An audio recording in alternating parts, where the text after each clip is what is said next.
Do you miss fried chicken since going carnivore? I don't, and you don't have to either, because I'm going to show you how to make it and keep it 100% carnivore. And trust me, this is better than soggy KFC. Not only am I going to show you how to make fried chicken, I'll also show you how to do the baked version of this recipe if you want a less involved process. I'm going to dissect bread and bake this Bell & Evans half chicken, and I'll be frying these Bell & Evans thighs.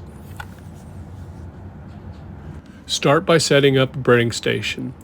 The first step is to dredge your chicken so that it has a binder for the egg to hang on to. After it's dredged, we'll go into the scrambled eggs, and then into some freshly ground pork rinds, and lastly into the hot grease, which you should have warming up as you do this.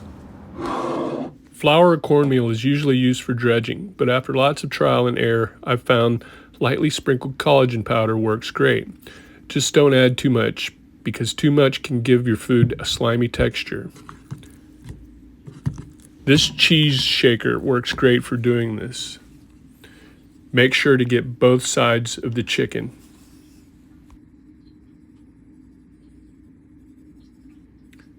Now we're ready to dip our chicken into the egg. Shake off as much excess as you can, and then into the pork rind crumbs. I freshly ground these in a mini food processor. Just try to get pork rinds that are baked or say they were fried in lard. These are 4505s. A pro tip for breading is that you should have one wet hand and one dry hand so that you don't get your hands all gummed up. It's a bit hard to do this one-handed. Try to get all the spots and shake off any excess. I'm frying this chicken in lard today, but tallow also works great. I've had about an inch of fat heating up at 60% of max, and it's the perfect temp right now. Just don't crowd your chicken, because it will take longer and it will be more difficult to get a good crust. After 4 to 5 minutes, it should be ready to flip. Just try not to bruise that breading, and always flip the chicken away from you so that you don't splash yourself with any hot grease. If your mouth is watering at this point, you know you're doing everything right. Check out the crust on these thighs, and don't forget to salt them when they're still wet from the grease. You can also add some salt to your pork panko if you prefer. I really love the flavor in the crust. That lard really hooks it up.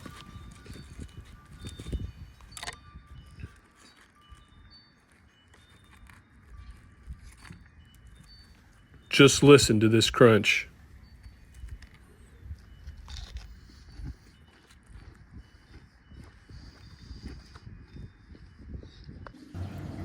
Now here's the baked version.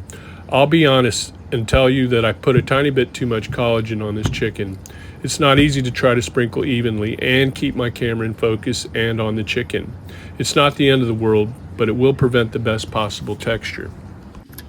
Now into the egg, and then into the pork panko.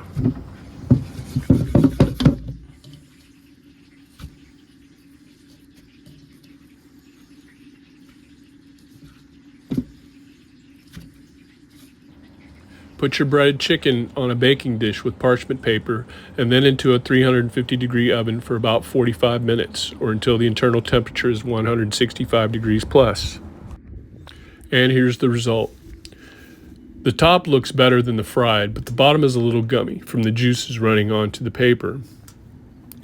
Maybe cooking this on a grate would have prevented that. How's the taste? It's good, and I'd call it a solid 8. But the crust from the lard-flavored chicken was lights out and a 10. Hope you all get to try this, and if you do like it, remember that you can also cook fish and country fried steak using the same method. Until next time.